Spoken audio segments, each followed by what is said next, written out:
Hello my dear students, let me welcome you to the fourth lecture of our sound section. MCQ चल रहा है और चौथे lecture में आपने जो कुछ देखा है उसके ऊपर के मल्टीपल चॉइस क्वेश्चन का दौर अभी चलेगा। चलिए शुरू करते हैं पहले सवाल से। Question number one. When a simple harmonic progressive waves traveling through a medium, traveling through a medium, each successive particle, जब एक simple harmonic progressive wave travel करती है ऐसे, तो आगे का पार्टिकल जो है वो पीछे के पार्टिकल के मुकाबले क्या करता है? आगे का पार्टिकल जो है पीछे के पार्टिकल के मुकाबले इट लैग्स। क्यों lags? Because the wave is going to hit this particle first and then this particle. तो आगे का पार्टिकल लैग करता है। जनरल कंसेप्शन के आगे का पार्टिकल आगे होगा फेज में, नहीं, वेव क्योंकि पहले यहाँ हिट करेगी, आगे का पार्टिकल लैग करेगा, lagging behind in phase than the preceding particle. The answer is आगे का particle lags behind the phase as compare to the preceding particle. The answer of the first question is B, second option. The answer of the first question is B, second option. Question number 2. When a simple harmonic progressive wave is propagating the medium, when a simple harmonic progressive wave is propagating in a medium, all the particles of the medium vibrate. सभी particles vibrate करेंगे with the same amplitude. Amplitude नहीं बदलता है। Of course we are assuming that the oscillation is undamped, therefore frequency भी नहीं बदलेगी और amplitude भी नहीं बदलेगा। Frequency and amplitude remains the same. Frequency and amplitude remains the same, does not change. So the answer is the same amplitude and the same frequency. The answer is B, second option. The answer is B, second option. सवाल number 3. The equation of a simple harmonic progressive wave along the positive direction of x-axis हमने prove किया है y is equal to a sin 2 pi t by t minus x by lambda। यही standard equation में पकड़ के काम करता हूं। अगर कुछ और चेंजेस है, 1/t को n लिखना है या वेलोसिटी के टर्म्स में, तो we can do it the same way. Check कर दे कि है क्या, ये नहीं है तो चेंज करेंगे।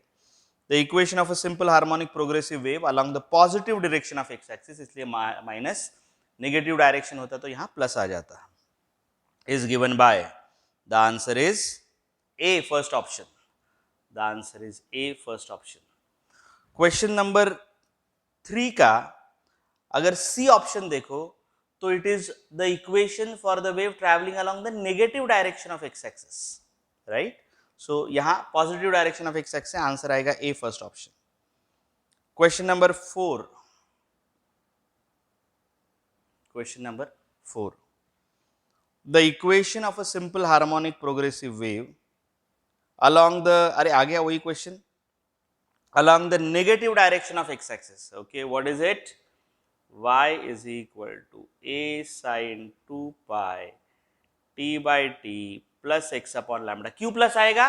वेव जब ऐसे जाएगी तो पहले इस पार्टिकल को हिट करेगी तो ये लीड करेगा, अभी इधर से आएगी तो ये लैग करेगा। So this is the equation of a simple harmonic progressive wave travelling in the negative direction of X axis. The जवाब है सी, थर्ड ऑप्शन। जवाब है सी, थर्ड ऑप्शन, राइट। ओके, सवाल number 5। The equation of a travelling wave is y is equal to a sin 2 pi। Question number 5, y is equal to a sin 2 pi pt minus x upon 5। Okay, pt minus x upon 5। Fine, ये p क्या चक्कर है भाई, ठीक है।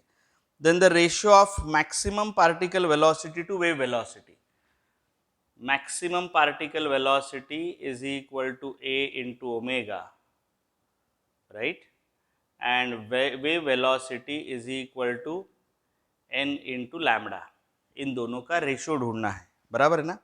इन दोनों का ratio उन्होंने हमको ढूंढने को कहा गया है। तो कैसे ढूंढेंगे? Pretty simple.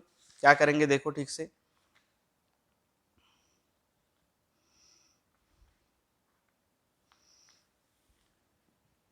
कंपेयर करो इसको। a sin 2 pi t into 1 by p minus x upon 5.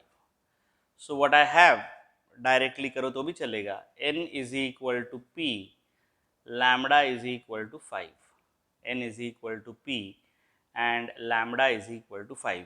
किसका रेशियो ढूंढने को बोला है उन्होंने? They are asking us to find out the ratio of, they are asking us to find out the ratio of particle velocity to the wave velocity. Okay, so V max upon V is equal to A into 2 pi n upon n lambda, n cut हो जाएगा, 2 pi A upon lambda is 5, so it is 2 pi A upon 5. है क्या option? या 2 pi A upon 5 सही जवाब है सी, third option, सी third option. Okay, ये oscillation में सी का है, ये वेव मोशन, दोनों का कॉम्बी है। मैक्सिमम पार्टिकल वेलोसिटी एसएचएम के वक्त हमको मालूम है ए ओमेगा होती है और wave velocity is n lambda, that's as simple as that. Question number 6, the dimensions of propagation constant, बड़े गौर से देखिएगा प्रोपोगेशन कांस्टेंट क्या है। y is equal to a sin 2 pi t by t minus x by lambda, that is a sin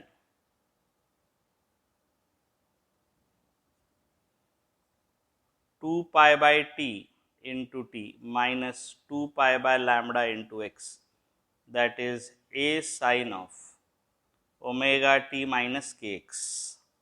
k is called propagation constant which is 2 pi upon lambda और उसके dimensions आएंगे, k is called propagation constant और उसके dimensions आएंगे l raised to the power minus 1. कौन सा option है भाई? The answer is D, fourth option, the answer is D, fourth option. चलिए 7वें सवाल का रुख करते हैं। Question number 7, when a wave of wavelength 3 meters, lambda is equal to 3 meters, travels through a medium, then the two particles separated by a distance of 9 meters, x is equal to 9 meters, इसमें delta कितना होगा पूछा है। Delta is equal to 2 pi x upon lambda, 2 pi into 9 upon 3, 6 pi, delta is equal to 6 pi. होइला, delta is equal to 6 pi है। फिर क्या उन्होंने पूछा है कि आर दे इन फेज और they are not in phase, so they will be in phase if the phase difference is 0, 2 pi, 4 pi, 6 pi and so on. So the phase difference is 6 pi, therefore they are in phase. Out of phase कब होंगे? Out of phase कब होंगे? When the phase difference is 3 pi, pi, 5 pi and so on. ये नहीं हो रहा है, ये हो रहा है if it is 0, 2 pi, 4 pi, 6 pi, then they are in phase. यहाँ का जवाब फेज डिफरेंस ढूंढना नहीं है, यहाँ का जवाब है कि फेज में है या फेज में नहीं है। क्योंकि फेज डिफरेंस 6 पाई है, it will be in phase. The answer is a, first option, the answer is a, first option. चलिए क्वेश्चन नंबर 8, क्वेश्चन नंबर 8 देखिएगा। A transverse progressive wave is given by y is equal to 2 cos pi, y is equal to 2 cos pi into bracket 0.5x minus 200t, 0.5x minus 200t, 0.5x minus 200t, where x and y are in centimeter and t is in second. क्या सही है? चलिए सब ढूंढ लेते हैं। 2 cos of 2 pi into 0.5x upon 2 minus 200t upon 2, 2 cos of 2 pi x upon 4 minus t upon 0.01.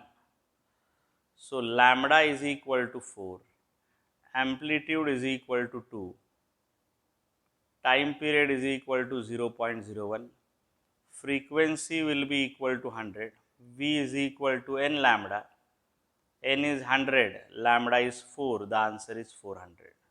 अब इसमें से क्या क्या दिया है देखते हैं. पहला statement, wavelength is 2 centimetre. Is it? No, it's not. गया पहला option. Wavelength is 4 centimetre, amplitude is 2.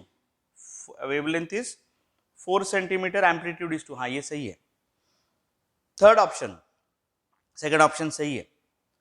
Wavelength is 4 centimetre, frequency is 100. हाँ, ये भी सही है. The answer is both B and C. The answer is D, both B and C. Both B and C are correct. Both B and C are correct. जब ये both वगैरह ऐसे options होते हैं तो याद रखिएगा कि उसके आगे के ऑप्शंस को चेक करना ना भूलिए, नहीं तो यहाँ पे क्या हो जाता है, बी सही आया, टिक कर दिया. So don't do that. Just make sure that you are checking off the remaining options as well, ताकि कोई गड़बड़ी ना हो. चलिए शुरू करते हैं सवाल नंबर 9.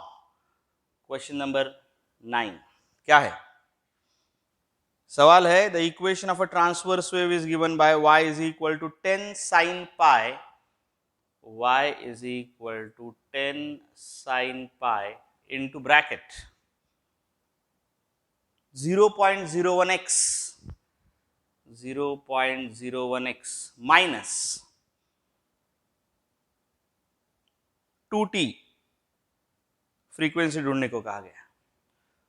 2t फ्रीक्वेंसी ढूंढने को कहा है. 10 sine of 2 pi 0.01x upon 2 minus 2t upon 2 multiply multiply and divide by 2 किया है. This will be 10 sine 2 pi x upon 2 upon 0.01 minus t upon 1. बाकी सब छोड़ो, कंपेयर करो. t is equal to 1, frequency is equal to 1. Simple as that. कौन सा है जवाब? जवाब है बी, सेकंड ऑप्शन. जवाब है बी, सेकंड ऑप्शन. आज का आखिरी सवाल, आज का आखिरी सवाल देखते हैं क्या है. The question is, when a simple harmonic progressive wave travels through a medium, the relation between phase difference and path difference and phase difference. Path difference of lambda corresponds to a phase difference of 2 pi. So this is path difference, phase difference. So what it is? Question number 13. Phase difference is equal to, phase difference is equal to 2 pi upon lambda into path difference. Phase difference is equal to 2 pi upon lambda. है क्या option? Phase difference is equal to 2 pi upon lambda into path difference. Yes, it's there. It's B, second option. It's there. It's B, second option. तो last के 5-6 numericals थे, पूरी तरीके से solve हुए हैं. ये इस इक्वेशन को जब आप ठीक से समझ पाओगे तो कोई भी गड़बड़ होने के चांसेस नहीं. मैं थोड़ा हट जाता हूँ. आशा करता हूँ कि ये सब क्वेश्चंस के सॉल्यूशन आपको समझ में आए. You can take it down because I am moving in between, so there might be a issue.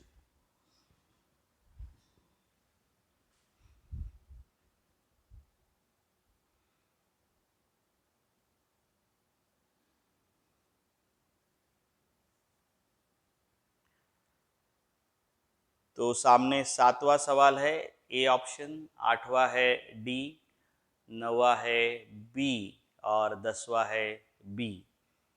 इसी के साथ हमारा ये सेशन 10 MCQs का ख़त्म हो रहा है. Thank you so much guys and girls. Have a great day.